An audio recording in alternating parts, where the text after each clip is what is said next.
To me, distracted driving is the new DUI. Because with phones, we're looking at them, we're texting, we're emailing, we're looking at the news. I see people driving down the road for 10 seconds. They're looking down, and a car going 60 miles an hour in 10 seconds can travel hundreds of feet. Devastating things can happen when you're not watching. And then there's not only phones, it's eating while driving, it's putting on makeup while driving, it's not having everybody in the car behaving orderly. Chaos in the car can create chaos out of the car.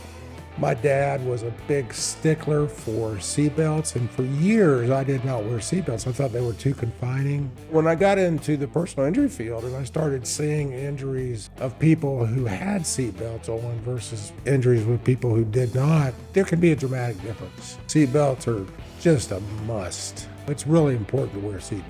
I don't really look at Dashcam as a safety preventative device. A Dashcam to me is evidence. And so if you're a safe driver and you're in an accident with another car and it's your word versus another car's word and there's no witnesses, the Dashcam is the difference. So if someone runs a red light and T-bones you and they claim to the police officer that you ran the red light and you were at fault, the police officer wasn't there, there are no witnesses, then who's at fault? So a Dashcam could be really, really important in terms of showing liability.